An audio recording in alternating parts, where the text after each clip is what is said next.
Hello YouTube, this is the KMN 1971, back again with Comic Book Haul number 4. Hope you all had a good week of collecting. I had a pretty good week myself. I have some nice variety here that I'd like to share with you all. So, getting into it. Wolverine Origins number 39, variant edition, Marvel 25th Anniversary homage cover. Really like it. Herb Trimp does the cover art, who of course is the co-creator of Wolverine, and I really like the bottom of the border there where it says Marvel Comics 70 years, where prominently Spider-Man and Wolverine are centered there, which is the way the Marvel Universe should be, in my opinion. Wolverine Origins number 50, as I've stated before in previous videos, I have a thing for last issues. I'm a Wolverine fan, and this is a cover done by Delotto, who I'm obviously a big fan of his art, like many of you, I assume. Adventures on the Planet of the Apes number 4. I ended up getting a nice deal on a little run on this series. It's just some good Copper Age, well actually Bronze Age fun, and I was a fan of the films when I was a little kid. Number 5. And number 6, which ends the first adaptation of the first Planet of the Apes movie. And with number 7, they begin their adaptation of Beneath the Planet of the Apes. Did not like the Marky Mark, or rather Mark Wahlberg, reboot of the franchise, but I do like the current reboot. I think it's pretty cool.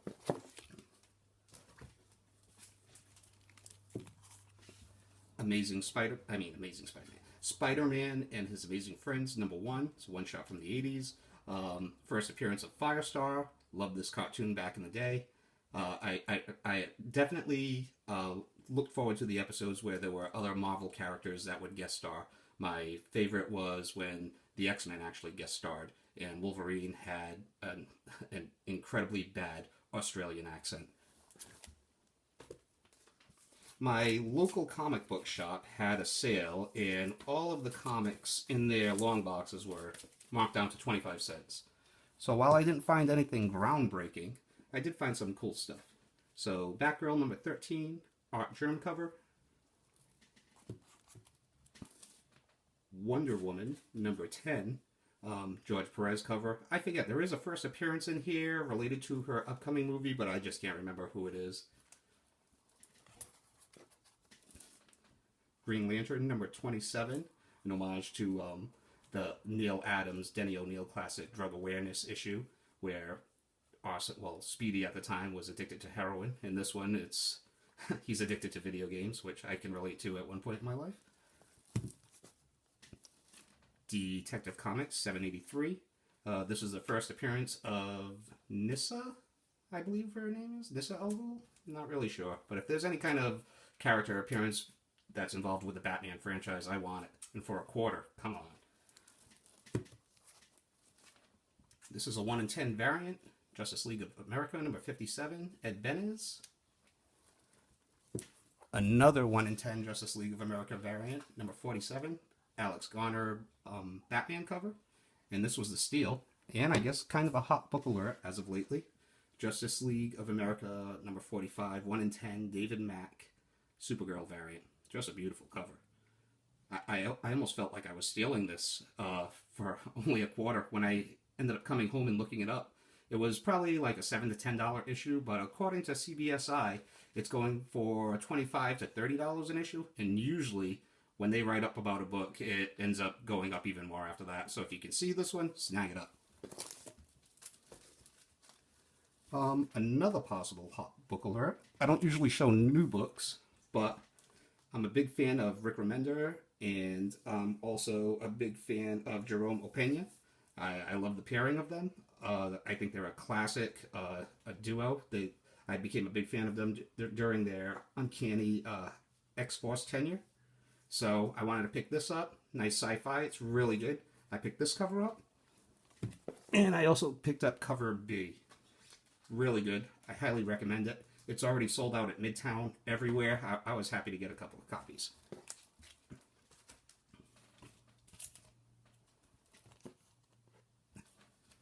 Ghost Rider, number 10. I mean, that cover just, pulls you in. Too bad it's, the Hulk doesn't even appear in the issue.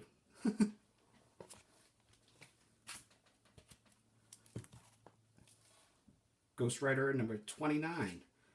Ghost Rider versus Doctor Strange. To quote Kevin Smith from Fat Man on Batman, take my money. Just take my money. Just take it. And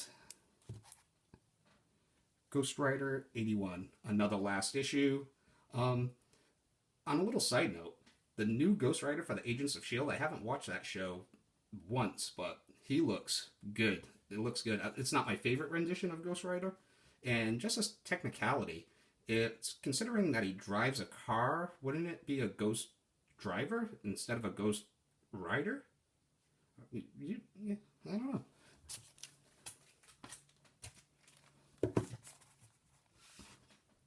Defenders, King Size Annual, number 1. I just bought it for the cover. Just way too much cool on that cover.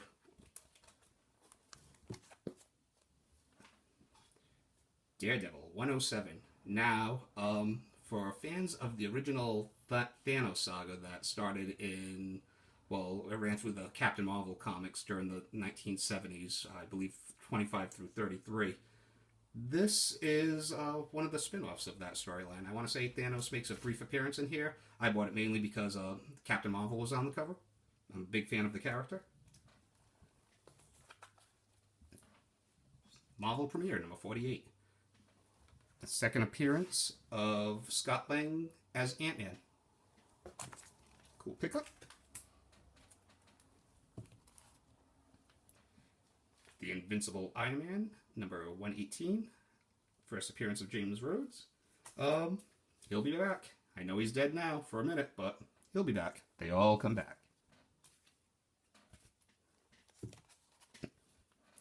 Avengers 167. I want to say, now don't quote me on this, but I'm pretty sure this is the first appearance, the first time that the Guardians of the Galaxy crossed over with the Avengers. So I thought that was pretty cool.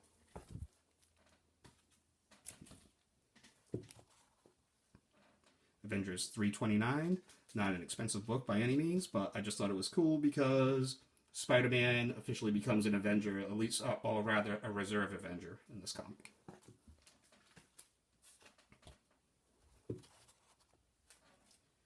Detective Comics 583, excellent Mike Mignola cover, like he ever does anything that isn't excellent, but I want to say it's the first appearance of the ventriloquist, just a minor character, but still cool. Another minor character first appearance. Detective Comics 688, first appearance of Anarchy.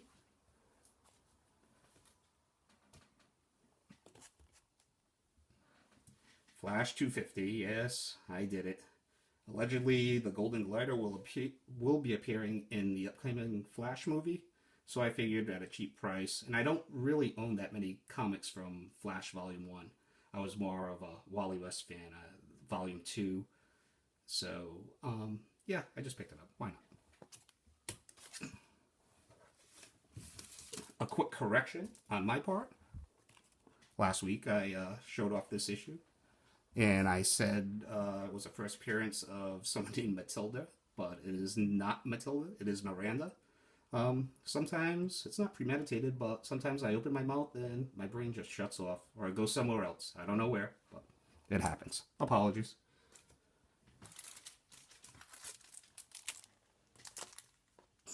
Continuing on with my Sandman run, Sandman number 3, great story, John Constantine guest stars. And Sandman number 4, excellent story. First appearance of Lucifer.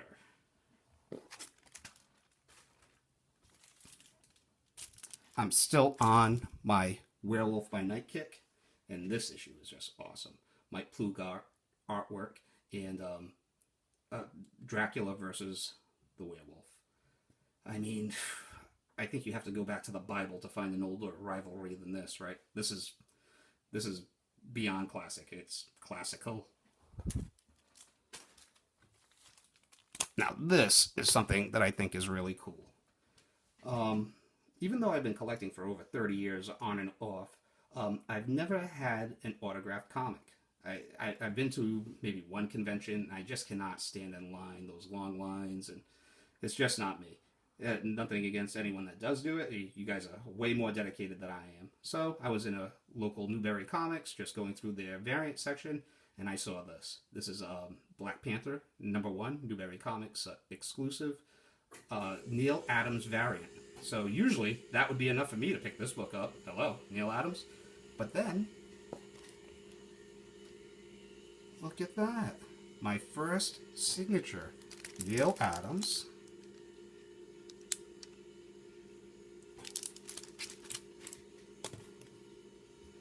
So, for $20, not having to wait in line to get, I guess, kind of a certified Neil Adams signature, I just think that is awesome. $20? All day. Daredevil, #38. Excellent Daredevil Dr. Doom cover. I don't, prior to this year, I didn't have a lot of Silver Age in my collection. I still don't. So if I can find Silver Age from any of the classic Marvel characters, Spider-Man, X-Men, Daredevil, Captain America, Avengers, any of the classic DC characters, Batman, Superman, JLA, Titans, etc., etc., I'll pick it up for a decent price. And on that vein, within that vein, Teen Titans #9.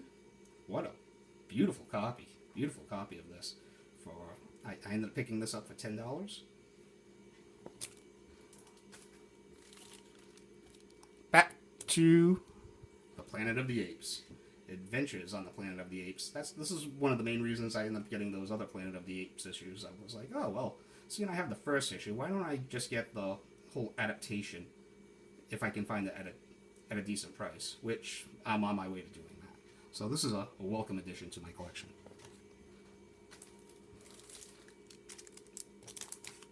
But it also got me to thinking, what was the first appearance of the Planet of the Apes in comics? And I'm pretty sure, I mean, correct me if I'm wrong, but I'm pretty sure that this is the first time that the Planet of the Apes were in a comic book form. This predates Adventures of the Planet of the Apes by Marvel.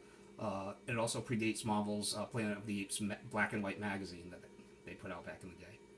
And this is also my very first Gold Key comic in my collection. I have probably about 23, 24 long boxes in my collection, and this is the first Gold Key comic to enter it.